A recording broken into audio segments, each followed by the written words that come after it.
Oi, gente, tudo bem? Novamente eu aqui, professora Camila Lacerda, para dar continuidade às nossas aulas de ciências do sétimo ano. O saber dessa semana é camada de ozônio. Vamos abordar o que é camada de ozônio, como o gás ozônio é formado, quais as consequências da camada de ozônio para a nossa vida, qual o problema da destruição da camada de ozônio e o que é buraco na camada de ozônio. Olhos e ouvidos atentos. Vamos começar?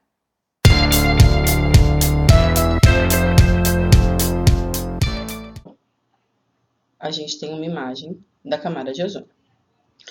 Ela protege a gente contra a incidência dos raios ultravioleta.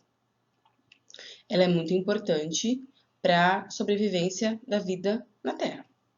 Ela absorve parte desses raios ultravioleta. Então, gente, nessa imagem aqui, ó, a gente consegue ver melhor a localização da camada de ozônio. A camada de ozônio, ela fica na segunda camada da atmosfera, na estratosfera. Ela não se encontra em contato com a nossa respiração, essa camada, apesar de que podemos ter ozônio na nossa camada e ele não é muito bom para a nossa saúde, ele é prejudicial em alguns momentos. Ele só é benéfico quando ele se encontra na camada de ozônio. A camada de ozônio ela tem por função absorver a radiação ultravioleta emitida pelo Sol. Ela consegue absorver 98% da radiação ultravioleta. Isso é de extrema importância, porque a radiação excessiva pode causar danos à nossa vida. Então, a função da camada de ozônio é evitar a exposição excessiva à radiação ultravioleta. Mais para frente, nós vamos ver que algumas ações humanas acabam prejudicando essa camada e, consequentemente, prejudicando o mundo.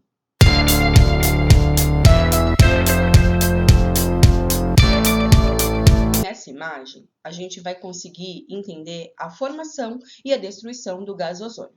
Para começar, vamos com a formação. Reparem que temos uma molécula de gás oxigênio. Está bem aqui, ó. Essa molécula de oxigênio, ela é quebrada com a ação da radiação ultravioleta.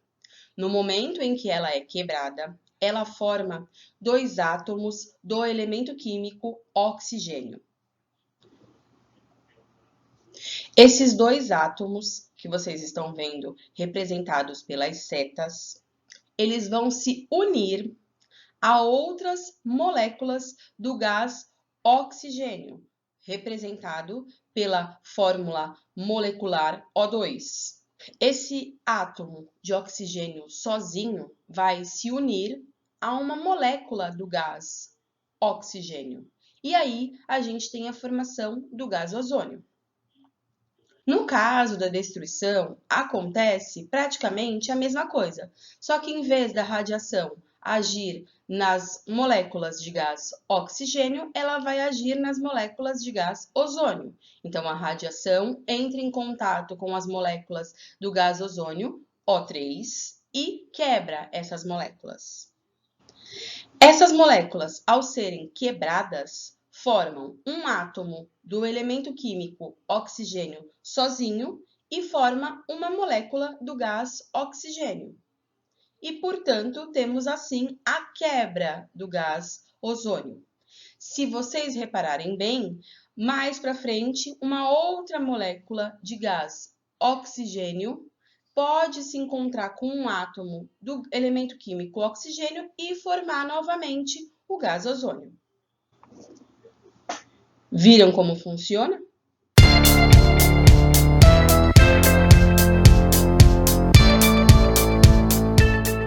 Bom, gente, o gás ozônio, ele é extremamente importante para a nossa vida. Ele é importante para fazer a camada de ozônio. Então, ele tem que ficar concentrado lá na estratosfera. Só que a gente encontra algumas moléculas desse gás aqui na nossa atmosfera, né? Na nossa troposfera, melhor dizendo. E aí, em contato com a nossa respiração, esse gás pode ser prejudicial, pode causar problemas de saúde, como tosse, problemas respiratórios, entre outros. Então, é importante que a gente concentre esse gás lá na camada de ozônio. Algumas ações humanas acabam fazendo com que a camada de ozônio seja destruída.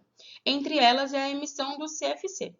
O CFC chamado de clorofluorcarboneto, foi criado em 1928 e tinha por função ser utilizado em refrigeradores, aparelhos de ar-condicionado, lata de aerossóis, só que ninguém tinha noção do grau de exposição que esse CFC poderia causar à molécula do gás ozônio. Em 1970, começou-se alguns estudos sobre esse gás e descobriu-se que ele era extremamente estável, que ele permanecia por muito tempo na atmosfera e que isso causava buracos na camada de ozônio. Como é que esses buracos eram feitos? A gente vai ver essa imagem aqui, ó, para entender um pouquinho mais. O gás CFC é formado pelo elemento químico cloro, pelo elemento químico flúor e pelo elemento químico carbono. Em contato com a radiação ultravioleta, ocorre uma ruptura das ligações desses elementos químicos e libera-se um átomo do elemento químico cloro. Esse átomo do elemento químico cloro entra em contato com a molécula de oxigênio, também produz uma quebra, uma ruptura e uma liberação de um átomo do elemento oxigênio. E aí o que acontece, gente? De um lado a gente fica com um átomo do oxigênio sozinho e do outro lado uma molécula de oxigênio liberada na atmosfera. Esse átomo do oxigênio se une ao cloro e forma um monóxido de cloro.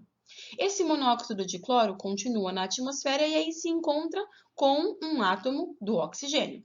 Esse átomo do oxigênio quebra essa ligação cloro-oxigênio, libera esse cloro na atmosfera, se une ao oxigênio e produz uma nova molécula de oxigênio para a gente respirar.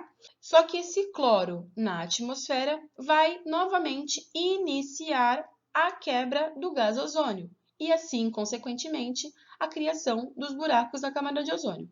Bom, resumidamente, esse CFC em contato com a radiação ultravioleta, libera um átomo do elemento químico cloro. Esse átomo destrói o gás ozônio, faz com que seja liberado uma molécula de oxigênio e a formação de um novo gás, que é o monóxido de cloro. Esse monóxido de cloro futuramente libera novamente um átomo de cloro e assim um ciclo se inicia novamente.